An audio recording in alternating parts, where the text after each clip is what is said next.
right, I'm putting the keyboard away again because everyone knows that I... Oh, you know what I realized when I was listening to the podcast of last time? What? Is that when I said keyboard, the first thing I actually thought of was a computer keyboard. Huh. And I'm like, oh, I don't know if people are understanding that I meant a musical keyboard.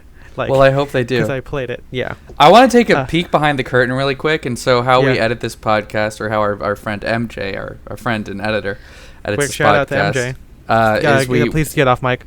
It's like we clap at the beginning, and it's like clapping a slate when they would have to like sync up sound and video. Normally, we do not get our claps synced at all. But it does help, though. That last time was like fucking perfect. That was a perfect clap sync that we good. just did. Oh yeah, we got it. We got it for like the first time in forever. Yeah. Hey, you guys, remember Frozen? First time in forever. I'm excited that Idina Menzel this fall is gonna have to do. She's gonna have to do like promotion for Frozen 2 at the same time that she's doing promotion for Uncut Gems. I think that's gonna be a fun interview, like where they have to do transitions. Rub your right ear. What? That's what KRPT 420 says. He says rub your right ear, and I'm not sure which one of us he's referring to. Rub my right ear. Yeah. I'm rubbing Oh, it. for those of you who are listening, we're recording. We go live when we record episodes. So if you're interested in that, we don't have like we said last time, we don't have a specific time. We kind of just go. So just always be on Instagram. You know what? Okay, this is kind of ties into my social media thing, because what I realize sometimes is that I have people who follow my Instagram but don't read the blog, or people who read my blog but don't follow my Instagram, and I'm like, if you want the best Ethan content, you're gonna have to follow me on everything, guys, and just pay attention 24/7. Yeah, it's like on cinema. It's like there's so much stuff you have to pay attention to. Exactly. Mm-hmm. Okay, so now that we got whatever that first segment was, I don't know what we call that. Ketchup. Ketchup? Yeah, ketchup. The food. Yeah, it's a food. Is it a food? Yeah. Does it able to stand on its own? I think there's a thing that Bill O'Reilly did, and I don't remember if I talked about this last episode. Mm-hmm. But Bill O'Reilly had this thing. It's like, need a cheap meal? Go to like a diner and get like a hot bowl of water and then put ketchup in there for a cheap tomato soup. And it's like, it's not the Great Depression anymore. that's like hobo tricks right there. And isn't like ketchup like more vinegar than like tomato? Like it's not. I think as far as I know, it's just like sugar and tomato paste, and that's like it. I mean, I know that's not it, but that's what the two ingredients I know. I think I talked to someone recently, man. This is like the best. This is a good radio, by the way, guys. Yeah. But I think they were saying that people compare like ketchup to like marinara sauce or something, and some guy was like, I actually did it, and like there's less ketchup in tomato. There's less tomatoes in ketchup than that goes into marinara sauce. So you technically, I don't mean to be to kill the joke, but like that's what that is. Speaking of jokes, I'll take a side salad and scrambled eggs. Let's go to our main topic of today, which is the rules and guidelines and traditions of menswear and how we feel about them. Yep. This is a big deal because it comes up all the time. Yeah, especially, I mean, we have both worked retail, and we there's a lot of guys who know the rules and are very afraid to break them. And I don't know about you, but my stance is rules are for lamos and cops. And so and we're neither of those things. Yeah. we're the coolest guys out there. Yeah, that's why our podcast is called the Cool Guys Club. Yeah. This is why there's different women every night, that we make so much money, and we've got so many friends that we're not sitting in a room recording a podcast. We're like Caleb Crawdad. That's a good Office reference for people. Yeah. No, but seriously, it's something that comes up, and not just that we worked in retail or that we work in menswear, but that we dress predominantly in what I like to call old man clothing, or at least, what people think of as old man clothing, and so that comes with a certain connotation that you like the rules, you stand by the rules, because classic menswear in general is steeped in tradition. That's why it's called classic menswear. It's like these things that don't really change very often. And as probably one of like the Spencer and I come one of the few guys who are young who who dress like this or at least make a social media presence. It makes sense that we get combated with, oh, why are you doing this? Why not that? Why do you guys follow the rules, or why do you guys do this but not this or whatever? Yeah. And it's a great topic for a podcast episode. And the reason why I bring it up now is because recently put out an article called "The Unlikely Return of White Socks." And as many of you guys know who are longtime followers, listeners, readers of the blog, whatever, you guys know that Spencer and I wear white socks. And I have an article from like 3 years ago about me, like when I first decided to wear white socks and like, my discovery and how I put that all together. But yeah, obviously it was met with some, I guess, disdain or whatever. But when you look at on Reddit, on Male Fashion Advice, which I talked about that I'm a big part of in the social media episode, here's one top comment with 67 points. Please no. Some guy says square-toed shoes next after that. Oh man.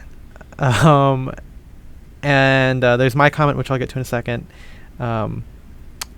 And actually it's funny, like the good comments in favor of them don't have a lot of upvotes because it's so jarring to people. And I think one of the reasons why is because one of the first rules, guidelines, suggestions, advice, whatever you want to call it, one of the first things they tell you is like, you gotta stop wearing white socks. Yeah, it's like if you start dressing up, guys are like, oh, I'm not gonna wear white socks anymore. They remind me of athletic socks or whatever. Or you see like teenagers wear that to fucking prom when they don't care. And so they think that white socks are all bad. Yeah. But they're wrong. Yeah, and it's, the funny thing is that, yes, it did start with wearing athletic socks, because, like surplus and just people wore them with loafers. And back then, when you look at like people in Ivy or even earlier, I think there's like a picture of like Humphrey Bogart or some movie star doing that with loafers. You got to realize that loafers were casual shoes and white socks were the like sportswear. So when guys would wear it with slacks, because they're casual slacks back then, they weren't wearing jeans or sweatpants, they would just do that, like khakis, white socks, and loafers because they're off duty. And because it's like, the other thing is like it's like an Ivy style thing, and people like to think of Ivy kids like from the 60s Ivy students as like super well dressed. And obviously we both like the style, but you have to keep in mind that they were college students. Like they weren't like, I think a lot of them were not super conscious of their dress, and again, that's kind of what makes it cool. Like you look at Take Ivy, and there's guys wearing like cut off shorts and like loafers, or like shorts with I'm talking a lot about shorts, or shorts with like anoraks or parkas. And it's like they're not doing that because like, oh, it would be so interesting if I like clashed these two things. It's like they wear it because it's like, here are two things that I have in my closet, I'm gonna put it on. Like they weren't thinking about rules when they were dressing up. Yeah, and I don't even think back then that there were many. Well, I don't know. I shouldn't stand by the statement because I actually don't really know. I do know that for a while these rules were started in menswear as like a way to keep out like new money or people who started to like becoming, like the whole white after Labor Day thing. Because like I again, I don't actually know if this is like an urban legend or something, but I heard that the reason they did that is because I think like in like the 20s or whatever, people started to get more and more money. Let's talk about Jay Gatsby for a second, right? Like if that was like a real person, and like all the old rich people would say, oh, don't wear white after Labor Day. So then if someone did it, you'd be like, oh, see, that person didn't know these rules that we just made up. Therefore, they're nouveau riche, they're young, they don't care, they're rebellious, whatever. We don't want to be associated with them. And that's that's cow? I don't even know what I was saying. That's how I feel about many of menswear rules. The whole no brown in town. What else? What's some other rules? Let's go through some rules real quick. And I'm just gonna look up menswear rules you can't break. And there's a whole bunch of these. Actually, it's funny when what's funny? I did it to myself. It's like joke masturbation a little bit. I really want to put more jokes in because I realized the last episode I listened to it and we didn't have a lot of like fast jokes, and I'm like, I miss that. But okay, so when I first started the group a while ago, I'm talking about the Facebook group, the Street Express community. Please join it; it's great. when it first started, Spencer and I tried to, foster discussion and trying to get people to kind of talk about stuff. And, this is very early on. We don't do it as much now, which maybe we should. But there's a lot of stuff on here that is great that I would, maybe Spencer and I can just trade off, one at a time. But number one rule here, or guideline, 'cause I'll get into that in a second, but like he says, pleats are bad and you shouldn't wear cuffs with flat front pants. Mm-hmm. And wait, where did you find this one? Sorry, I was looking. This was on the Street Express community. I have the whole discussion pulled up. Oh, okay. And before we get into this, there's a lot of distinction between rules, guidelines, and advice, because the rules could be said more so like, oh, don't wear black pants or black suits when if it's not a funeral. Don't forget, only button the top button or the middle button of your suit. Mm-hmm. Those are kind of more rules. And then when it gets more and more to like, oh, avoid pleats, that's more of like style guideline, style advice. And so there's kind of two different things, but people kind of, what I've noticed, people put those all together like they're hard, fast rules. Like when you go to like the Alpha M page or the Gentleman's Gazette page or whatever, they'll be like, oh, to be a well-dressed man today, you can't wear pleats. And I think that this episode is going to tie in really nicely with the last one. Yeah. Because, what was the topic of our episode last week? Just like why details matter. Yeah, and, we talked a lot about how beginners are they're really picky about like slim fit or whatever because they think slim fit is good. And it's the same thing with these rules. It's like you get a lot of people who are like, oh, I don't want pleats or I don't want cuffs because the rules say those are bad. And it's just because, if you're getting started in something and you want to be good at it, it's easy if there are like rules that you could follow. That's true. Just like we said with fit, like, oh, I can't get wide leg pants because I've been told, baggy pants are bad. So therefore it's easy for me to just be like, oh, slim fit is good. And it is, to a certain extent, because slim fit inherently can look better with the least, because you just buy slim pants and you'll look better than some dude wearing a pants that are 2 sizes too big for him, obviously. But then there comes to that thing we talked about last time where it is, like Spencer said, it's about intentional details and intentional style, which is what separates you from the rest. And it is, just like my frustration with people who don't like details, I do get frustrated with people who have these hard line rules. Yeah. Just looking at all these guys who were like, oh, fuck white socks. Like, like I'm never going to do that. They look bad. And there are plenty of other stuff that we can get into. But if we just keep going on the white socks thing here, it's interesting that this guy that I got in discussion with on Reddit said that, he's an Ivy style purist. I don't recognize the username, but he said that he is, and he says that I should love it, but I can't do it because it has too much of a connotation with people who don't know what they're doing, and they wear white, like we said, the athletic socks. And I countered by saying, is that though? Because when I do it, or when an Ivy guy does it, you're not wearing them with Rockport shoes and baggy jeans. Yeah. You're wearing them with like Alden loafers, with Taylor chinos, wide leg, slim leg or not, and you're wearing it with like a short coat OCBD. You're not doing it with like, I don't know, some Hanes t-shirt or something. You're not wearing Hanes socks. You're wearing, plugging Uniqlo real quick, like white socks there. Because I'm pretty sure like when you have the whole outfit, you won't look like a dude who doesn't know what he's doing. People are going to look at you and say, hey, this guy knows something I don't. Yeah. Because I don't think anyone's going to look at your whole outfit and go, wait a minute, white socks? Oh, this guy's an idiot, you know? Which is funny because that happened to me actually once. Really? So 3 years ago when I started this podcast, I was, let's just say I was visiting someone at their dorm and I took a picture holding ice cream, whatever, it doesn't matter. But I was in like an Ivy outfit, like I was wearing like an overcoat because it was like winter time, a crew neck sweater, jeans, and loafers and white socks. And one guy commented, and the whole fit was like fine. This is only 3 years ago. I was still, everything. I was paying attention to the fit and everything, but he was like, "Oh man, I thought you knew how to dress." I'm like, "Can you not look at what I'm doing?" Like this is coming from a guy who would wear like athletic pants all the time and like a hoodie. That's fine, but he never wanted to be a stylish person, and it's interesting that when I push him, like, what are you talking about, dude? He's like, oh, the white socks. I'm like, okay, so you're not looking at everything else. You're just looking at that. So I can see where some people might, have that aversion to, say, white socks or, putting pleats, because some people will see that and they'll know, even if they're not stylish, they'll be like, hey, I heard this in GQ that you're not supposed to do this thing. So if a guy's doing it, he's a fucking dumbass, And so, but like, that's such a weird thing to have. It's a weird mentality. Even if you can't escape the connotations, you have to look at everything as a whole to do it, Yeah.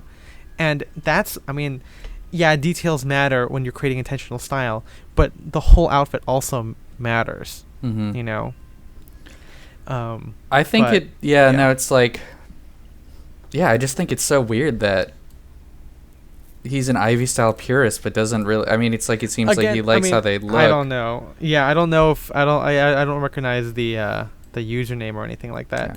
But it's it's interesting because when I talk about this a lot, occasionally in my DMs, and I was talking to a guy recently, also from Reddit, but I know what he dresses like. He dresses really well. I think his name is like. Ooh, that's a weird name. I forgot. Yeah, that's his name. So, message me.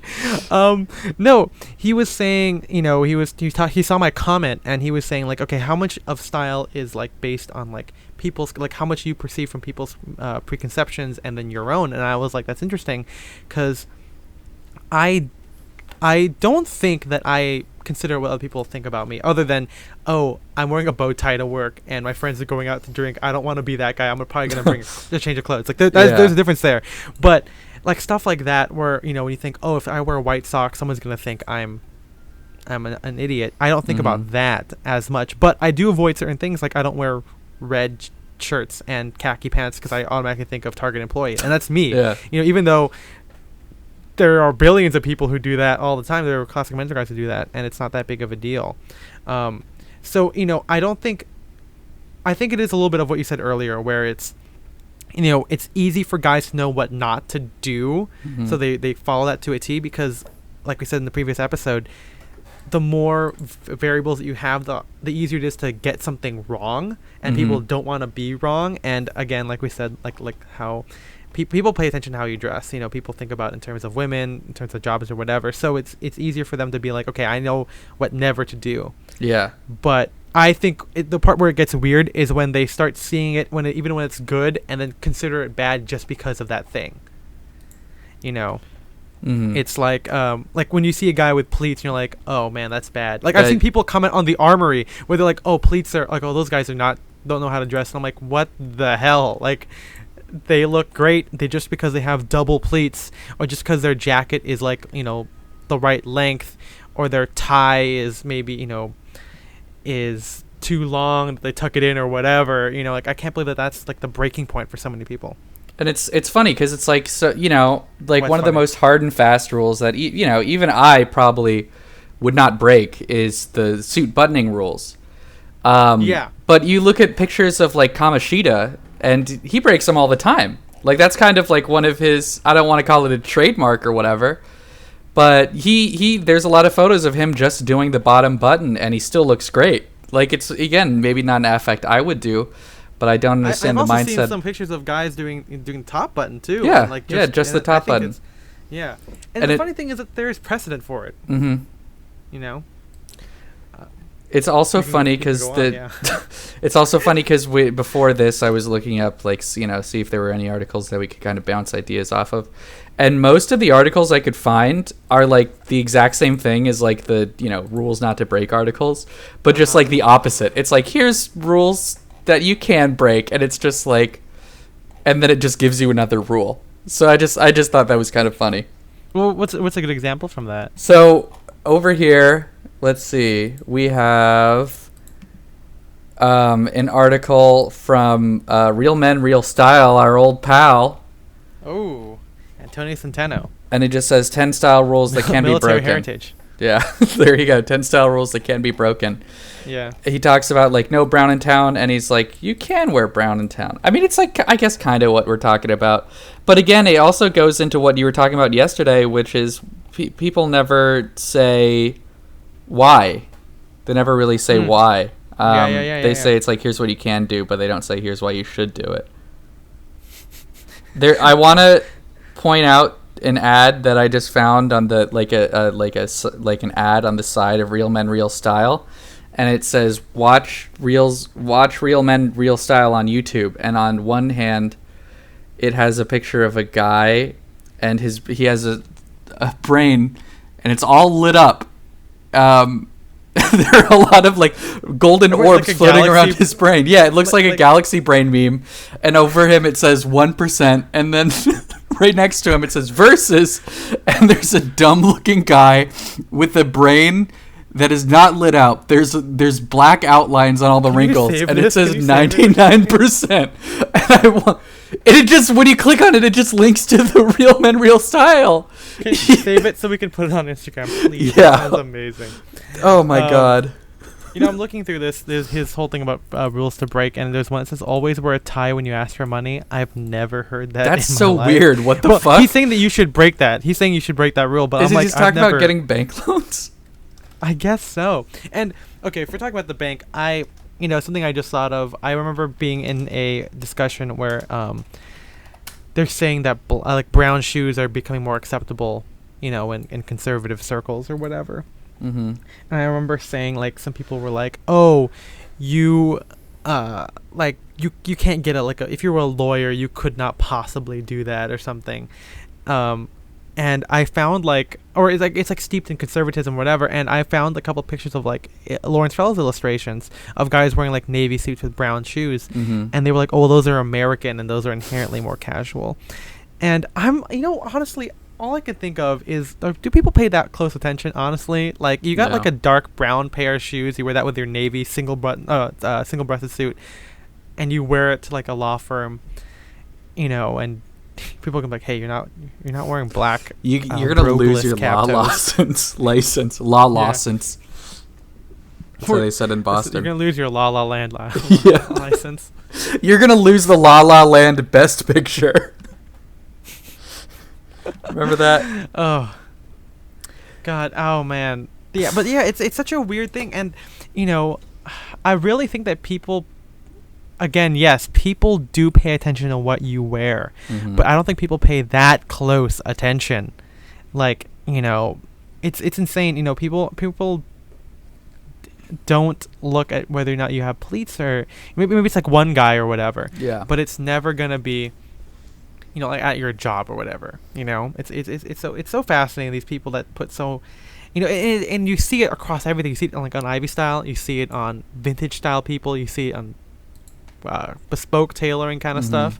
So you don't, it's like this problem is literally everywhere, and I feel like it hinders people from achieving true personal style.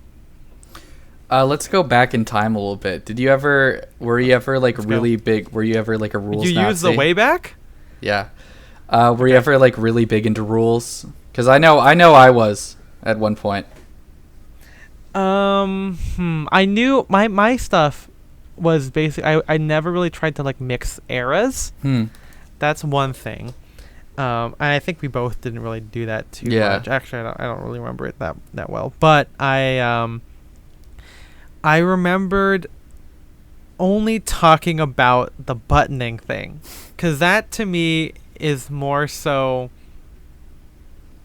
It really is the example of everything has to be good before you break it. Yeah, because I mean, you can't really do that with like an off the rack suit, because it's just I was going to say it would be hard to do it with an off the rack suit, because generally it's not going to fit right.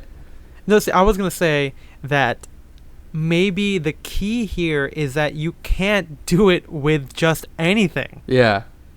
Like we said, like, when the details matter, like you can't achieve Ivy style or good, in my eyes personally, maybe I'm being a dick now, but like I don't think you could wear like like a Nordstrom pair of loafers and be like, "Hey, I'm doing Ivy with penny loafer." Like you can't do that. It doesn't look the same. The vibe is different. Or you can't do workwear with skinny jeans. You can't. You literally can't do that. And I think at a certain point, breaking the rules has to be done from not just a stance of like experience, but you have to know what things allow you to do that. Yeah. Like you can't really do a bottom button jacket style move when you're wearing an H&M slim 2-button jacket. You can probably do that if you're wearing like something a lot more generous in a 3-roll too, like Kamasita-san does, you know. Or the top button, which I've seen Oliver Danafalk of Rubato clothing. Really cool. Check that out, by the way. Really good knitwear. But, you know, you see it done like that, and you're like, oh, wow, he's breaking the rules, but it still looks good. Yeah. You know, I would never want to say he's breaking the rules, so therefore his whole outfit is bad. You know, and I think that also goes back to our point of if everything looks good except for the one thing you're breaking the rules on, it's gonna look intentional. If you're breaking a bunch of rules, but your clothes, again, you're wearing, you know, stuff from like mall brands or whatever, stuff that doesn't fit right, or at least fit how it should fit, I guess. Yeah. We're talking about rules, like how rules are lame, and I'm talking about, so things should fit a certain way. But you know what I mean. It's like you have to be able to make it look intentional. They have a passage about this in Ame Torah, where they talk about, like, one of the magazines was like, don't just like, you have to when you're unbuttoning your collar buttons on an OCVD, it has to look nonchalant. If you're trying too hard, it's gonna look lame as fuck. And so I think that's part of it too. So something I'm thinking of, you know, to go back to the white after Labor Day rule, old money, new money thing. I sometimes feel that when guys stand by the rules, it's never like, it's not about encouraging someone like, oh, hey, this is why we do it. Because like I said, no one questions it. They always say, you know, they always tell you what not to do. And I feel like guys use it as like a sense of superiority to other people a lot, you know. And it's funny because it's usually done by guys who don't know what the fuck they're talking about. And look at me being a superior person. But no, like, it's never about encouraging. It's always like, oh, this guy sucks because he's doing this. It's just a way to feel superior. Yeah, it's kind of like, you know, when you learn in school about multiplication, and then you're like, hey guys, look what I just learned. Like, you're telling people I just learned this, or check this out. Yeah, and then you just do math. It's crazy because, you know, I really do feel like that's like the way it is because of how much emphasis these, you know, whether it's YouTubers like Teaching Men's Fashion or whatever, or GQ or Esquire, they use it so like, oh, you don't want to be the dumbass guy, like you have to be better than that. So that's why they push those rules, because, you know, you want to be in this like elite community where, you know, where all of you guys know what's up, and anyone who's not in it is not cool, you know. And I think it takes the fun out of dressing up. You know, I really think that those guys, and you know, I might be wrong. I'm just, you know, making generalizations here. You know, please let me know if I'm being a dick. But when people do that, you know, I really don't think that they are dressing up for themselves or for style. They're doing it because, like, hey, I want to be the well-dressed guy in the room. I want to be, you know, the hot stuff. I want to be the sexy guy wearing the suit to women. I want to be the most, you know, the coolest guy in the bank. I want to get the money because I want to look like a CEO, whatever. Yeah. That whole mentality kind of thing. What's that thing that they talk that comes up on Reddit all the time, where it's like, you know, the less you know about something, the more you think you know? I've never heard that. Okay, I'm gonna Google this and I'll get back to you guys. It's like literally fucking every thread on Reddit. Someone's like, oh, it's this syndrome. Okay, that's it. I thought you were talking about like some like infographic kind of thing. This is Dunning-Kruger effect. It's fashion Dunning-Kruger effect. The Diane Kruger effect? Yeah, didn't we talk about Diane Kruger last episode? Did we? I don't know. Talk about like Inglourious Basterds or something? Maybe. But no, it's like guys watch a couple like fucking Alpha M videos about like rules never to break, and they're like, I got this shit. Like I know this. And I think that's a big thing. Yeah, you know, it's those guys are really. I mean, I guess the big issue is whether, like, are you dressing to follow the rules? Or are you dressing because you want to fuck the rules? You know what I'm saying, boys? Yeah. Okay. You screw my wife, I screw your dog. Please go to sadjokesexplained.com for that one. But yeah, no, I mean that could literally be the difference there, right? You know, like just like with the details one, you're dressing just to fit in, to be a cookie cutter suit guy, and that's fine if that's what you want to do. But to move on from that, you have to break the rules. And even then, like, you know, just thinking back at it, these aren't real rules. It's not like they're not. The button thing, I think, is the biggest one. That's the only one I can probably identify with. But, you know, stuff like, oh, don't wear white socks, or make sure your socks match your trousers. Or dumb shit like, really, don't wear a button-down collar with a suit or tie or whatever. Like, I hear that all the time. Oh, man, that's the worst one. I mean, you can look at fucking any vintage picture in the 60s and you will see that exact thing happen. Yeah. And I also think it's weird that, again, as I stated earlier, rules are for lamos and cops, and I don't know why you would want to be the kind of person that's constantly pointing out these rules to other people. Like, that's not a cool thing to do. Like, following rules is like you know, that's never been super cool. The cool guys are always like rebels, rule breakers, without a cause. Yeah. Isn't there a book called Rebel Style? Didn't Bruce Bowie or someone write about that? Yes, it is a book. I haven't read it. Yeah, Bruce Boyer. Yeah, that Cinematic Heroes of the 1950s. I mean, back in the day, right? You wouldn't wear jeans with tailoring, and look where we are. Or even now. just like fucking, like, you know, if you know, Cinematic Heroes of the 1950s, T-shirts. That was not a thing that you wore out until, like, you know, like James Dean, like Marlon Brando, whatever. Star? What? James Dean's a porn star. Oh yeah, a canceled porn star. Yeah, he is. So like James Dean, Marlon Brando, whatever, until they started wearing like T-shirts as outerwear in their movies, that was not a thing that people did. Yeah, and you know, style will not evolve, or fashion will not evolve, unless people break the rules. And you know, the most stylish dress. I can't think of a guy who follows every rule and is lauded as a top style person. I can't think. You know, even if permanent style kind of assignment errs on more of the you know, conservative, you know, more modern side than, you know, say me or Spencer, or even our friends at like the Armory or Brycelands. He still does some stuff that's different. You know, he has like a suede blazer, and I'm like, and it looks, I mean, it actually looks kind of cool, and it helps that it doesn't look like it's from the 70s. But it's stuff like that, you know, people push it, you know, push the limit. And you could say that classic menswear is forever, but, you know, just like with everything, people break the rules, and there are still trends in classic menswear. Like, our lapels widened, or at least as a whole. Yeah. Lapels widened in ready to wear, you know, in the past, like, you know, 5 years or so.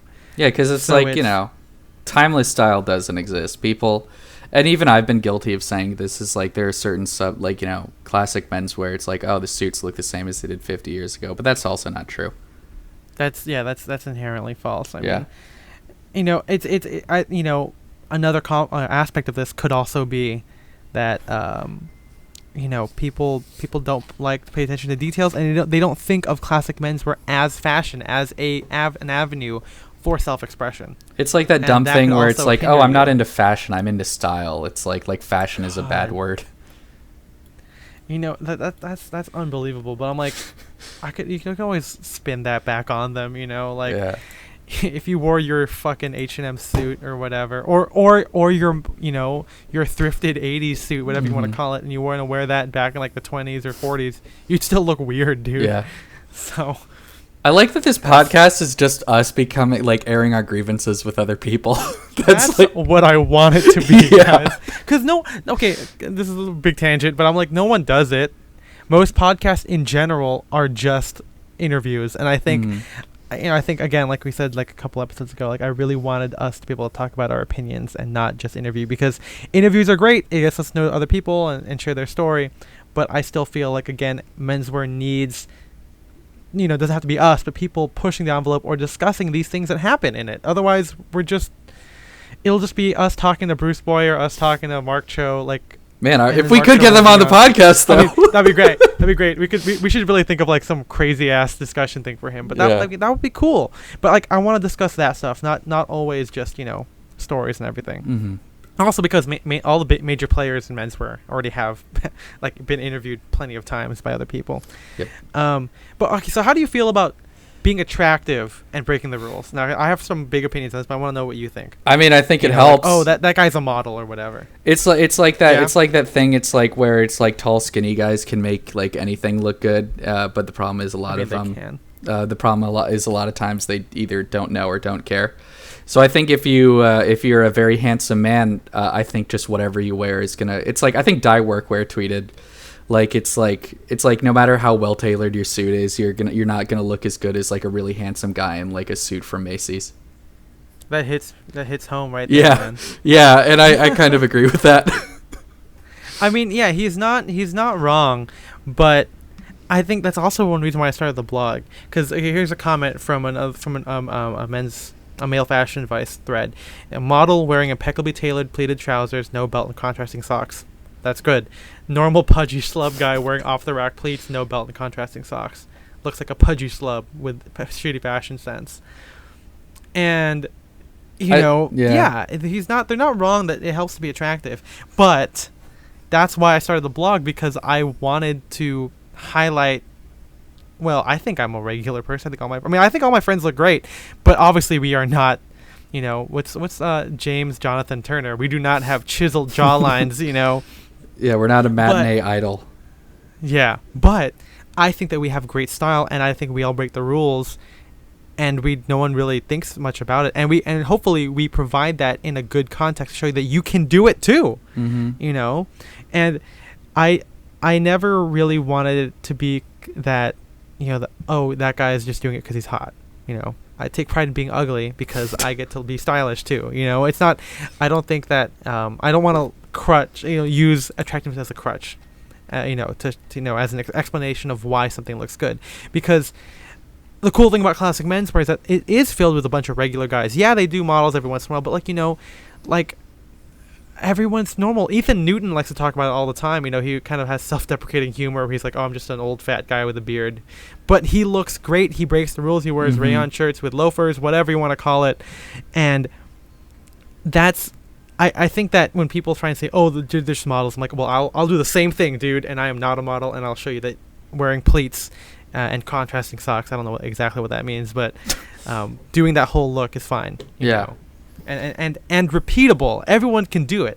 And that's why all my friends, I have different body types, different faces, and they're great. Whether it's the Gooch brothers, whether it's Doug, who I personally feel like lean on the attractive side of this spectrum, with the rest of us. So we have hot, and it's the Gooch brothers and Doug, and Uggos is everyone else. Congrats, you guys. I don't know if they actually listen to the podcast, but we'll text them about it. We'll text them. Wait, they do. They do. They did, because Doug texted me like a joke that we did on the podcast, and I didn't understand what he was doing. Yeah, I was like, he felt sad. What are you talking about? Yeah, but I don't know exactly what the solution is. I don't have a solution for this whole thing. But I think also staying as like pleated pants they got at like a mall or whatever. You could. If it, you've gotten thrifted shit and you've tailored it and made it look good, you can. Yeah. It's like, or maybe it's like a pudgy guy, who gets Stofa or something. It can still be done. Yeah, it's and that's the best. That's the best part. I mean, it's so fashion should be democratized, and I think that again, it goes back to when all the rules and stuff. It's kind of elitist. It's kind of like, oh, we can afford this. We have some access, some secret knowledge that we can judge it to people, and we are therefore superior to. I don't like that. Yeah. Obviously, okay. Let me just say, obviously, I have standards for what I think looks good. But in most cases, what is good is intentional choice. I don't think that a guy who doesn't know what he's doing is bad. I just think that he doesn't have the passion for it, or he doesn't want to do it, and that's fine. That's a totally valid mindset to have, and then when people actually start learning stuff, then nothing is really bad. It's just not your taste. Yeah. And I think comparing taste, could be its own thing, but taste to bad outfits is very subjective and something I don't really tend to have. Then again, there are times when we look at some outfits and we're like, that's bad. I think in general, if you see, for the most part, there are obviously going to be some exceptions. I think if you can't envision how a certain outfit or piece of clothing could look good on someone else, that's just a lack of creativity on your part. Yeah, and then that's exactly it. I mean, you could even compare this to like jazz, right? Like in like so many, when you get to like higher levels of jazz, things shouldn't do those things, Yeah. like those chord combinations. Or like it's giant steps. Everyone watched that Vox explainer video on why giant steps is weird. And that's what also got me to watching a bunch of jazz videos, just because I like. I mean, as we know, my big idol John Williams was a jazz musician or pianist, at least when he first started. He's a real jazz. He's a real J-head. Yeah, commissioner. But it's stuff like that. And you have to think of fashion as like jazz. It's about doing random stuff because, I know Spencer put the. I'm sure he had this in the pocket, but like guys like Ignacio Quiles from like collaborated with Articles of Style. There are plenty of guys who have an even more eclectic approach to fashion who look great, and I don't think that they are defined as just breaking the rules just because. I think everything is intentional. They picked all this stuff out, just like we talked about streetwear. I think in like the old Dress Down World symposium, defaulting to bad choices or eccentric choices as just being random is a fallacy, and I think that lots of things in fashion are intentional, or at least from people who appreciate fashion and are involved in that world. Obviously, I could wear a white t-shirt, jeans, loafers, and white socks, and then a regular dude could do it, but with bad versions of it, and he won't know the difference, and and that's fine. But I think that just because I'm doing it my way does not make mine a bad outfit either. Yeah. It definitely, there is a little aspect of, I wouldn't call it elitism, but like I think that the difference eventually becomes your passion in it, your creativity, and your intentional choice. Because like we said last time, normcore was a big thing, and people were so upset. Like people are taking pride in like dressing down and wearing like plain stuff and New Balance sneakers that a lot of people said, oh, you should avoid New Balance. But I think it's recontextualized in a different approach. You're not a dad who bought New Balances because he was bored on a Sunday, and you're doing it because you intentionally want to contrast it with your light wash jeans that are cuffed right. And there's, again, it goes back to details too, like baggy jeans with New Balance compared to wide leg jeans cuffed to the ankle with New Balances. There's a big difference there. Yeah. I don't know if we've ever said it on the pod, but one big rule thing that I just want to kind of put on the record. People don't know what the word baggy means. Oh, yeah. I think we might have talked about this before, but people, if you're listening to this, you're probably a stylish, smart person. You know what it means. But if you're new to the podcast, new to fashion, wide leg does not mean baggy. Maybe I'm misunderstanding the word, but generally when I think of baggy, I think of like wide leg plus too long. So if you just get it hemmed, you're good. Yeah, that's exactly it. I think I have an article about that a long time ago. Where I think I said vintage pants are not baggy; they're just wide. Do you talk about it? And you're like, how I like my pants, like manifesto. No, I don't know. No, I don't think this is way before. This is like when I first started, because I got tired of people telling me that my pants are baggy, and I'm like, your pants break more than mine. Just because they're slimmer does not make it So, And before we finish, I'm gonna go through this and kind of name off some cool rules that people voiced their displeasure at whenever they are talked about that. Whenever they are talked to about this stuff. Let's see here. Brown shoes with suits apparently is a rule that people get told. Again, I was like, I own one pair of black shoes. Do you ever wear them? No, I never wear them.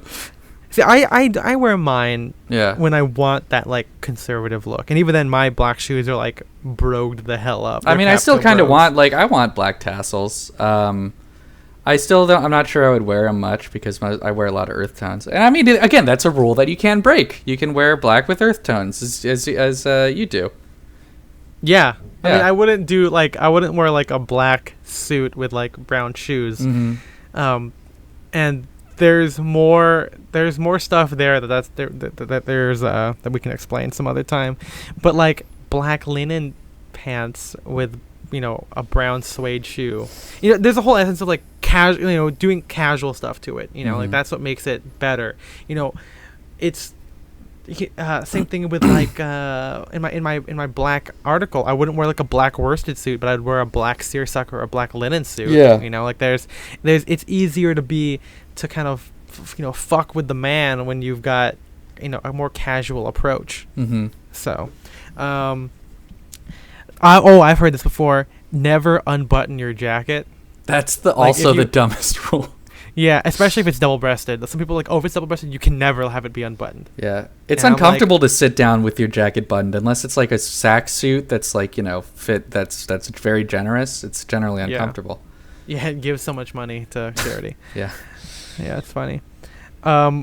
White shirts are an absolute must for every man's wardrobe.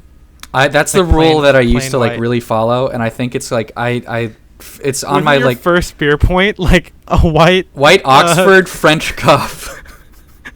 And then when did you ever wear that? I wore it all the time. But no, it's like it was because like I think it's from Real Men Real Style, because it's like I was looking through my very early like Safari bookmarks, and it was like how to dress like Don Draper, and I was like, holy shit, this is from RS, and it's like Don Draper knows that the only shirt you need is a white shirt, and so I used to only wear white shirts and be like, why would I need any other shirt but a white shirt? And what a fool I was. And I haven't worn a white shirt in like probably like 2 years now. Yeah, I don't really wear plain white shirt. I mean, I wear stripes all the time. Let's see what else is in here. You're supposed to. I heard, someone said this. You're supposed to wear a belt instead of suspenders. What? That's weird. Maybe it's just someone's like, suspenders are too old, man. Belts are cool now. Oh yeah. Oh, Spencer, so why don't we finish off with your experiences in retail, talking to guys who have these weird things. I remember you said something like, I can't have cuffs. Crazy.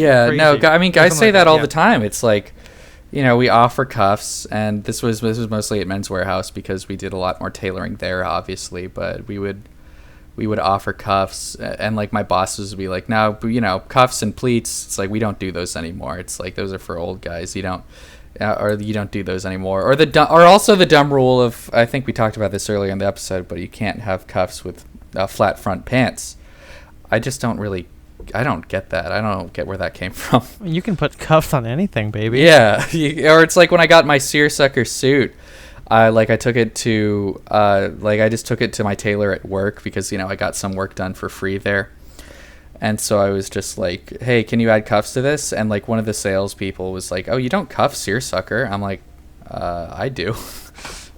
Why wouldn't you? I don't know, maybe they're like, oh, it's so light, why would you cuff it? But yeah, I mean, mostly came down to that. That's cuffing and pleats. That's like the two biggest ones that I deal with. Guys are weird about like rolling up sleeves. Like I tell guys, it's like, I don't know. I have guys that come in, and this is weird. I had a guy come in and he needed a suit for the next day, and so it's like we didn't have time to tailor anything, but the like sleeves were, the sleeves were a little bit short or something like that. And the shirt sleeves were too long, and I was like, what I would do is I would just roll up the sleeves under the jacket because it's gonna be less noticeable. He's like, I thought you weren't supposed to roll up dress shirt sleeves. I'm like, who said that? Like, whoever said that. Yeah, I'm actually some of the weird ones. I always wonder who the hell told you that. Yeah. I had a good one, but I think I lost. Don't wear a short sleeve shirt with a tie. Now, I could probably side with this, just because I don't wear a lot of short sleeve shirts in general, so I would not wear one with a tie. But I'm sure there are some things that you set out for yourself, right? Yeah. Like what are some of your like things? Like for me, I can't wear lace ups with a D. I can't wear lace up derbies with a DB. I cannot do that for some reason. I think it's because my lace up derbies are more chunky, and I think DBs are kind of elegant, so I can't do that. I could wear an Oxford or a loafer with a DB, but I cannot do like a Blucher or derby. I'm not sure how many really conscious rules I have. Like, I'm sure, I mean, there are definitely rules that I follow, but I don't think I've, like, articulated and be like, this is, like, my style rule, I guess. Yeah, because I guess at a certain point, it's just not kind of, really like, a rule, subconscious. Well, I was going to say it's more so, like, they're Just not my rules, preference. they're just style Yeah. preferences. Yeah. Yeah. They're not, like, something you prescribe to people, which is why I don't put, like, rules on my blog. Like, I never try and, go into that thing, because I'll end up breaking it, like, immediately or something. Yeah, I think my only rules would come down to, like, just, like, not wearing too many patterns at once or something like that. Like, I'm hesitant to wear certain patterns with, like, camo jackets or whatever. But I mean, that's the again, that's not really something that I say. It's like, okay, I can wear this pattern and this pattern, but I can't wear this. It's just something that I put it on. I'm like, this seems a little bit off, and then I change. Yeah. I can't think of any other hard ones for me. Yeah, because I don't think I have any. I have a lot. I'm into a lot of different things, a lot of different outfits, so I don't really have that. You know, I guess at a certain point, maybe we could discuss, being, doing more crazy stuff, like wearing like World War II chinos with like a navy blazer, or my M43 pants or something. Because those aren't really style rules. Those are just like hey, that you're not supposed to do that. Yeah, like I think this Sunday I just got a pair of like Repro M43 trousers in like a frog skin like Dope. camo. Yeah. And I'm going to be wearing that with a navy blazer. So that's a rule that you're not supposed to break, but I'm doing it. Is that the thing? Is that a rule, though? I don't know if that's. I don't think you're gonna find that on Real Men Real Style. Like, don't wear like camouflage fatigue trousers with suits. Yeah. That's too specific for them. Yeah. So I guess, if we were gonna sum all this up, I think it really is. Lots of guys have these rules. I understand where they're coming from, because they want to know how to dress up, and the only way to dress better, and the only way to be better is to know what not to do. It goes with the whole detail thing. But I do think that there is a small part of being elitist and, trying to be superior to other people, and just a lack of creativity in your dress. Because even then, you're dressing up for, to be superior. You're not doing it for like the art or the fun of it. Yeah. Because when you look at, say, oh man, this could also be tied into the whole, how the alt-right or right-wing people hate modern art, that whole thing. I feel like there's a lot of similarities there, in the sense like, oh, they feel like you're ruining like the essence of like the suit or whatever, or you're ruining,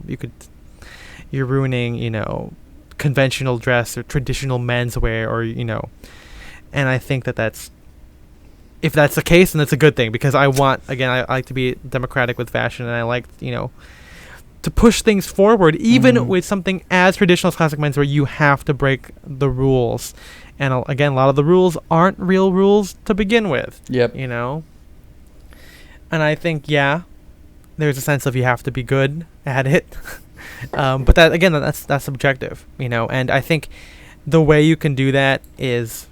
We could also have an episode on what makes something good or something. But the rule of cool.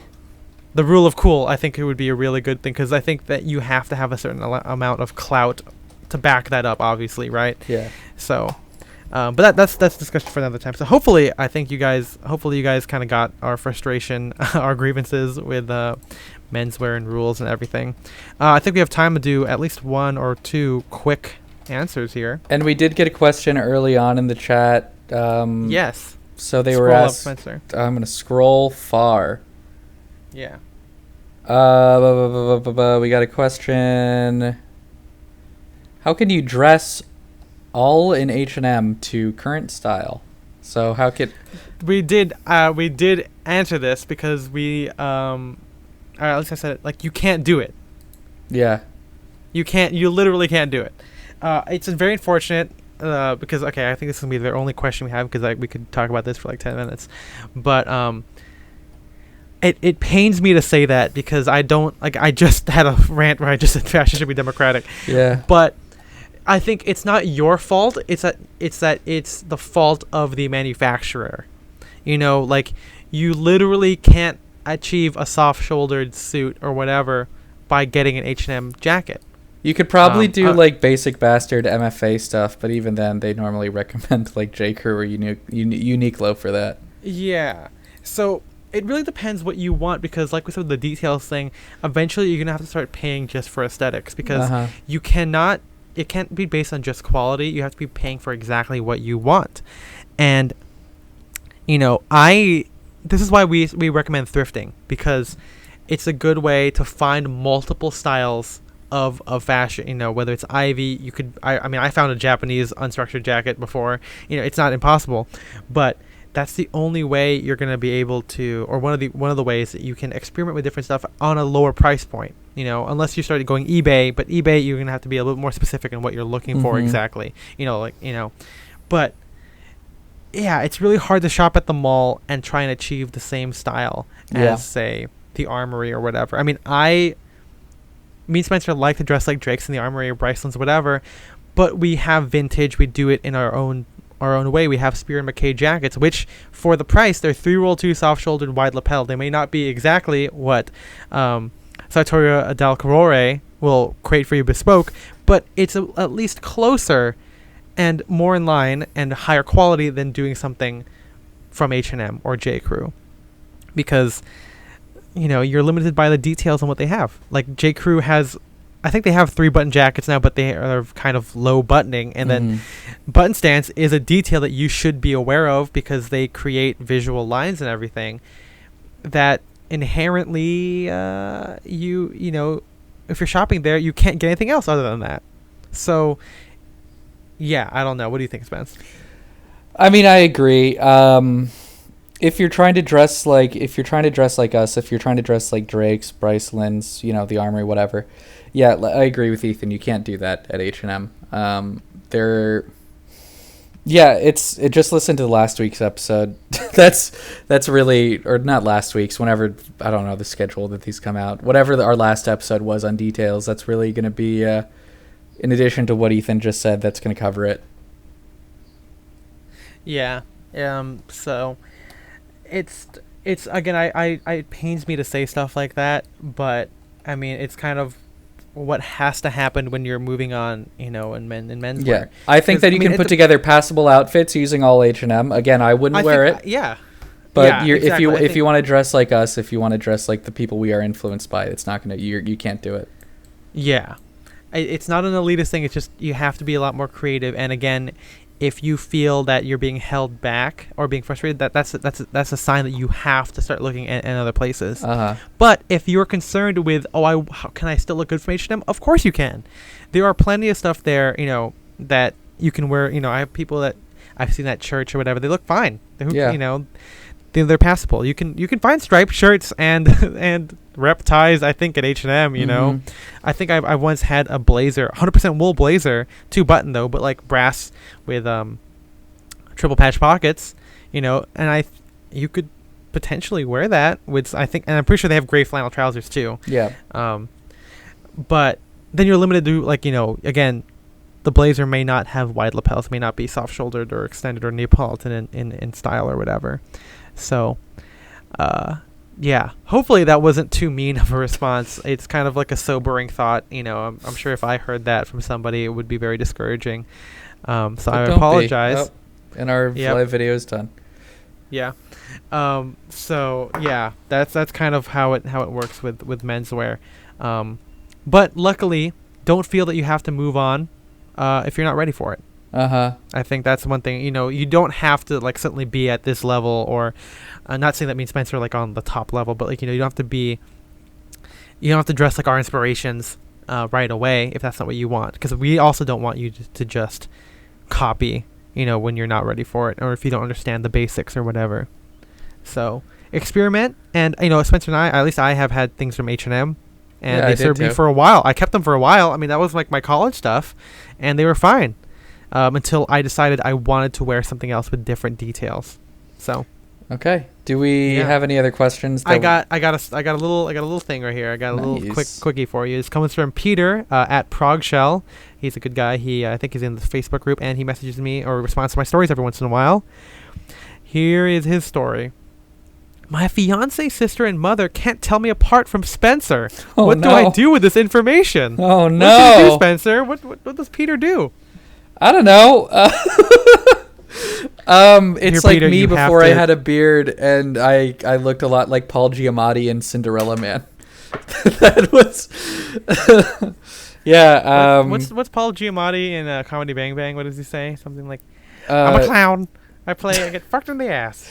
He makes like donkey noises, and I keep trying to find like just an isolated YouTube clip of that, but I can't find it. I don't know. Just don't hang out in like Orange County, because then you will. The good thing is that we have a backup. We have a backup Spencer.